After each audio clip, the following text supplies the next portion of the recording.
Hello and welcome to the channel. Today I am Will and I'm going to be talking about 10 series that I need to finish or catch up with, and that's an important stipulation at the end because some of these series, they aren't actually finished, and so that means that I just have to get up to date with the releases, or most of them they are finished series. So I've got plenty of books ahead that I'm really looking forward to diving into. All of these series I've started and I really need to get a move on and carry on, and so let's get straight on into it and dive into number one, which is the Realm of the Elderlings. So to backtrack slightly, when I originally read this series, I committed sacrilege. I read the 3 trilogies that consist of a largely same cast of characters.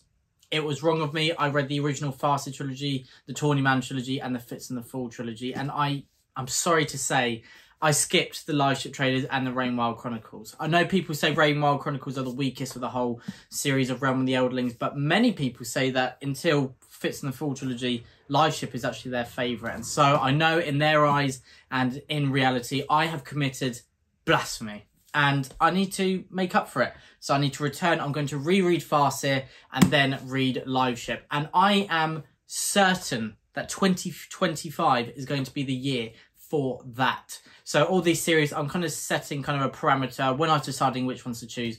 Ones that I think I would have achieved this goal by this time next year. So over the next 12 months, I think that I would have finished or got up to date with all of these series. And I'm cheating with a few since some I'm very close to the end or I plan on reading them next month. But yeah, that is number one, Live Ship Traders. I've heard just incredible things. And lately, once again, a whole new wave of hearing about it from Chris and Mads. Just hearing the love just makes me want to pick a book up, especially when it's a Robin Hood book and one that I made such a grave error in skipping. I cannot believe I did it. In my defence, it was young Will. I think I was 15 at the time, and so that is my excuse, but I won't be able to hold out on that much longer. And also, as a bonus, when I read this, Ed, my brother on the Brothers Gwyn, won't be able to constantly remind me of it. So he won't have that leverage over me, and so that is the first series that I really need to catch up and finish. And then next up, I've got one that I'm going to catch up with because it's not finished. And when you think of series that aren't yet finished, what is the first one that springs to mind? I'd place good money that it's A Song of Ice and Fire. I know that many people, they kind of think, what is the point of reading A Song of Ice and Fire now when it's not going to be finished? But in my opinion, I kind of thought that until last year I read the first 3 installments of the series. I read A Game of Thrones, A Clash of Kings, and A Storm of Swords. And I think I'm quite lucky that I go into this series knowing I'm not going to read the end of it. Whereas people reading them as they came out, it must just be awful having to wait so many years between books. But as I've kind of had that knowledge going into the series, I had my expectations tempered down. And so I really am looking forward to going into A Feast for Crows. I know people say it's a bit of a dip from A Storm of Swords, but also many people say that they prefer this on a reread because on the first time, after the blitz that is A Storm of Swords, it takes them a bit by surprise how slow this is. And so again, I'm so lucky to have heard from so many different people, things to be ready for, things to be prepared. And yeah, so I think maybe I'll really, really enjoy this. And then I need to read A Dance of Dragons. And then I'm also going to read A Knight of the Seven Kingdoms and all the kind of surrounding books. I've already read Fire and Blood, but I think there's Dunk and Egg I need to read as well. I think there may be a programme coming out and I've heard that. It's very good. It's very enjoyable. And yeah, so read the surrounding works of A Song of Ice and Fire as well. But of course, that's probably the most well-known one, the one that's on many people's lists. If they could have one series finished, they'd want this to be, but we won't hold our breath, will we? So that's number 2. And then next up, going into some sci fantasy, I've got Red Rising. So this is a mix of catch up and finish because I've read the first trilogy, which is Red Rising, Golden Sun, and Morning Star. And so you could just read them 3 and leave it, but there are some kind of strings left open at the end of Morning Star. A lot of consequences to actions at the end of the 3rd book that I need to see the ramifications. And that is where the next few books come in, I believe, beginning of Iron Gold and then Dark Age and then Lightbringer. So there's 3 out. And I think Red God will be the final book in the Red Rising series. And I think that's released maybe late 2025 is kind of what people are thinking, or maybe 2026. But anyway, I've got a year to at least catch up on those 3 books and be ready for the finale to be released. This series, it is one that I just think really appeals to a huge audience. It's the Hunger Games, but better, in my opinion, book 1. And then book 2 and 3 go off the scale in very, very different ways. And it's much more kind of Machiavellian political machinations, etc. And it's pretty epic as well. Darrow, whilst he is often brilliant at everything, and that might infuriate a lot of people, for me, I've just really enjoyed the creativity. I think without the shocks and surprises that came along with it, maybe it would have irritated me as well. But because I was always kept to my toes, it didn't really bother me much. And also, I love the surrounding cast, and the strength of this series is the character relationships and interactions, as well as, of course, the epic action sequences, the twists and turns, and the betrayals, and the political machinations. There's so much to love about this, but I really just need to carry on with this series. I've given it, I think, a year's break between reading these 3 and going on to the next 3. But a few months ago, I did reread Red Rising. So I need to carry on with Golden Sun and Morning Star. And then, yeah, then I will be ready to dive into Iron Gold, which I know has many of the same characters. And so it'd be good to refresh myself with the original series. So that is Red Rising. And I think that's the 3rd one I've talked about so far. But now heading to a different genre, to some historical fiction. I've got Boudica by Amanda Scott, and you can see how close to the end of the series I am with this. If you don't know, Boudica is a 4-book series, it's a quartet, and this is book 4. And I got to just short of halfway, but then I had exams, and then I had to reread text for those exams, and I ended up putting it down. And a week has become a month, and a month has become a year that this book has just been waiting. And so when I revisit this, I will start at the beginning, and I need to dedicate it the time proper that it really, really deserves.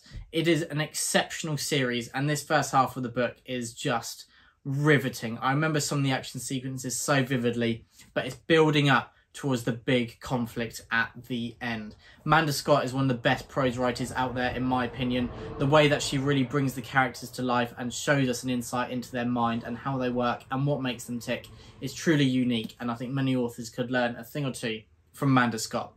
This is a historical fiction series that just immerses you in the culture, but strikes a brilliant balance that, as I said, you're immersed, but you're not overwhelmed by the historical detail. And Amanda Scott, along with a few other historical fiction authors, I think have struck a perfect balance. So it's one of a few, and this is on the top echelons of literature, and I think everyone should read it. Especially if you lean towards fantasy, I think this is a really great first historical fiction series to pick up, because it's probably the most epic historical series out there, or at least Papa Gwyn says so, and he's right about books. He's got very good reading taste, in my opinion, anyway. And then next up, returning some fantasy, but some very different kind of fantasy. It is Dungeon Crawler Carl. I've only recently read book 1. This is I think it's called an RPG-inspired series. Yeah, so role-playing game, yeah. I was trying to think what it stands for. So we have a character who he's in the real world, modern day, and suddenly a calamity occurs and he is chucked into a game where he has to fight through these dungeons to survive. And it's in a game style, it's a reality show, and basically aliens have come to the Earth and they're putting this on as a game for everyone to watch. So Carl, our main hero, with his cat, Princess Donut, very random, and that is very much the tone of this book, strive to survive. And I really love the kind of craziness of book 1. I thought it would lose its novelty about halfway through because there's only so much crazy you can have. But Matt Dinnerman did a brilliant job of keeping you hooked, and there are so many political machinations and characters thrown in the mix that are really built upon in this book that I cannot wait to carry on. And I've heard that book 2 and 3, I think, are really good, but then like 4 and 5 are exceptional. And I think book 6 is coming out pretty soon. And so I'll be carrying on with the Dungeon Crawler series. And then next up, this one I only have 1 book to catch up on, and it's Empire of the Vampire book 2, which is Empire of the Damned by J. Kristoff. This is book 2 of the trilogy. I believe book 3 has just finished being written, or maybe it's very nearly done. But either way, very exciting news. So that means we'll probably be expecting book 3 maybe late 2025. And so I really need to get on the bandwagon and read Empire of the Damned. Book 1, Empire of the Vampire, is one of my favourite books of all time. It is truly unique fantasy vampire literature. It's very different from your sparkling vampires you might find in Twilight. I forgot the name for a second there. It's very different from that, but it kind of harkens back to that darker, grittier side of vampires that I believe was very familiar in times past. So the premise is that The sun has got dimmer because of a natural phenomenon called day's death. So there is still daylight and night, but it's much dimmer and darker, which has caused an environmental crisis as many crops don't grow. But it also means, as if things weren't bad enough, that vampires can now walk around in the day. The poor people. And so these vampire hordes are kind of encroaching on the lands and slowly pushing the people back. And then we've also got a kind of interview with the vampire vibe, as we've got a main character being interviewed in the present day, talking about his past. It's just a wonderful mix of inspirations that really comes together to create a really unique, organic, creative, incredible book 1 in Empire of the Vampire. So, of course, I cannot wait to read book 2. And there is a review on the Brothers Gwyn of Empire of the Vampire if you want to check out my more extensive thoughts, as well as my brother Ed's. And then next up, a book that I read recently. This is Jade City, so I need to carry on and read the rest of the Green Bone Saga, which consists of Jade War and Jade Legacy. So this is another trilogy. I read book 1, thoroughly enjoyed it. The first half, I thought everything was really strong and enjoyable, and it made me want to carry on reading. I was hooked. But then the second half, particularly the last third, I thought really raised it up a notch and became brilliant. There's a twist that happens, something I really did not expect, and twists like that can often derail a book because it's too surprising. But this, it was really well done, and I loved the direction the story went in, even if I did not completely expect it.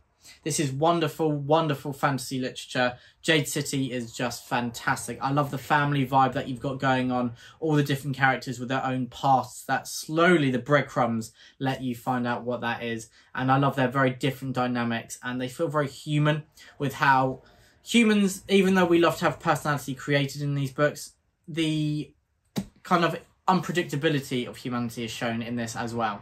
And it's very hard to do that in a book when you already have limited page space to show what a person is like. It can often feel quite jarring if they act very different to their character. But in here, you could tell it was when they were being ruled by their emotions, or they were distancing themselves too much, or another reason as well, which really makes them act in a different way. I just thought that it showed that Fondely really understood how to depict humans in their natural form in Jade City, and I really cannot wait to read Jade War and Jade Legacy, which I've almost heard is unanimously more loved than book 1. Although I hear people there kind of torn between do they prefer book 2 or 3.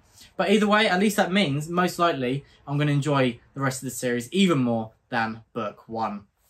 And then I'm going to continue the Bound and the Broken. The last instalment I read was The Exile, which is a novella set after of Darkness and Light, which is book 2 of the series. So I need to read book 3 of War and Ruin, which many people say is their favourite in the series, and so many say is just one of the best books ever, really. Matt's fancy reviews and Mike's book reviews have really been talking about this lately. We did a video on the Brothers Gwyn, where a lot of amazing booktubers talked about their favourite self-published reads, and Of War and Ruin was probably the second most mentioned book behind the Sword of Kaigan. And so I'm really looking forward to picking up the rest of the Bound and the Broken, and I believe more instalments are coming out pretty soon in 2025. Ryan Cahill, how is he so prolific? He writes so much, but each book just seems to get better and better. And also another bonus is I love these ideas of novellas between the main instalments that you don't need to read but really enrich the experience. I've loved The Exile and the Fall for the Bound and the Broken, and I really love Shauna Lawless's novellas for the Ghoul Song. Oh my word, my brain is just fried today. But I really loved her novellas Dreams of Fire and Dreams of Sorrow. They really added a lot of flavour to the series, and yeah, it just made me love the main instalments even more. So that is the Bound and the Broken. And heading back to some historical fiction, we have got Warlord by Bernard Cornwell. So the Saxon Stories, which is centred around Uhtred, son of Uhtred, which is probably best known as The Last Kingdom nowadays, which is named after book 1. This is a 13-book series, and I have read 12 of them. And for some reason, I have not picked up this last book, even though I read book 12 over a year ago. Maybe it's because I just can't bear to let go of Uhtred. I've spent so much time with him, page time and audiobooks, and just the overall period of my life that I've been reading the Saxon Stories is insane. I think I read book 1 3 years ago and kind of spread out the others throughout those last 3 years. So maybe I just can't bear to let go of Uhtred, but I think the time is drawing nigh and I need to. He's an older man now. Everything is drawn together towards one final conflict. And is he going to keep to his oaths? I imagine he will, but also he is an older man. He's not in his fighting prime. And so will the younger guns really take over in the Warlord? So yeah, I really cannot wait to see how this ends. I remember Papa Gwyn and also Ed said that they didn't know how he was going to wrap up the series in one book. They were quite concerned when they went into this installment, but both said that they shouldn't have worried. He did it brilliantly. He wrapped it up wonderfully, and it feels so satisfying and also fitting. And so that's really, it's made me very confident, and it's a very promising read waiting on my shelf for me to pick it up. And now the last one, some more historical fiction. So I believe there was 10 in total. So this is number 10, and it is the Cicero Trilogy by Richard Harris, or Robert Harris. Richard Harris is the actor, by Robert Harris. So this is historical fiction where we follow Cicero, who was a very known Roman senator and speechmaker, just before Julius Caesar reached his prime. And so book 1 is called Imperium, book 2 Lustrum. I've read those two, and at the end of book 2 it kicks off. Huge things unfold. I love the kind of A Few Good Men kind of style to this, to the courts in Rome. It is wonderful. I love that kind of spin on these events, and the dialogue is really fantastic.